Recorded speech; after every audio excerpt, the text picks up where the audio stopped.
This is just sort of a listing of some of the use cases that NiFi has been exposed to over the years. One that's really kind of easy or interesting to talk about is this predictive analytics scenario. And when you think about the heart of what's happening in a predictive analytic case, what you're trying to do as an organization is to acquire as much information as possible to give you the most accurate picture that you can get to determine whether a failure or some negative situation will occur. Not that it already has occurred, but that it's likely to occur.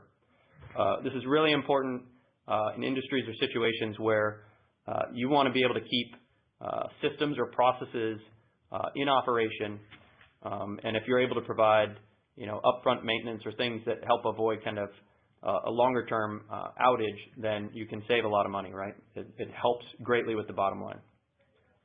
At the heart of that, then, is a very important data flow challenge, both out at the jagged edge as well as within the data center. From a jagged edge perspective, let's say you're capturing information off of things like cars or trains or planes, whatever the case may be. And in every single one of those cases, you're capturing information and delivering it over highly constrained comms. You're also running in environments where you don't have access to a multitude of servers, or even if you do have, compute resources, they're going to be very limited. They're going to be small CPUs. They're going to be limited memory, limited storage. And so the challenge there is acquiring that data as reliably as possible, prioritizing it, and delivering it back to the data center. Once data arrives at the data center, you now have data coming in from a variety of sources, ideally multiple sources, potentially even about the same concept, right? So that you can get a bigger picture, right? Provide more context to provide or to have kind of a richer predictive analytic kind of success probability, right? And in that case, you have the agility challenge that we talked about previously, which is how do I manage the flow of this information right now? How do I understand what's happening and then be able to affect change?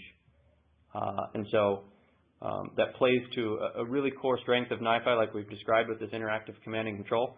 But let's take this a step further. In the predictive analytic case where you're trying to detect failures, detect impending failure, what if you miss it, right?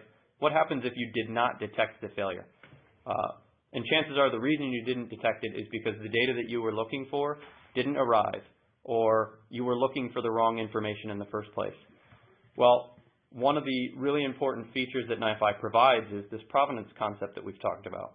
What that allows somebody to do is go back retroactively and select to have data that may have previously been considered lower priority and not made it home, to have that be recovered and redelivered. That drives some really important kind of like diagnostic analysis use cases so that you can improve your predictive analytics and data flow chain. So there's a really kind of strong story there based on the interactive command and control, as well as that provenance and recovery and replay case. And then, of course, we haven't even touched on it yet, but there's also the security aspects. How do you trust and understand the origin and attribution of that data? Having a fine-grained chain of custody or data provenance solution is how you do that. And these are just foundational features built into Apache NiFi. Okay.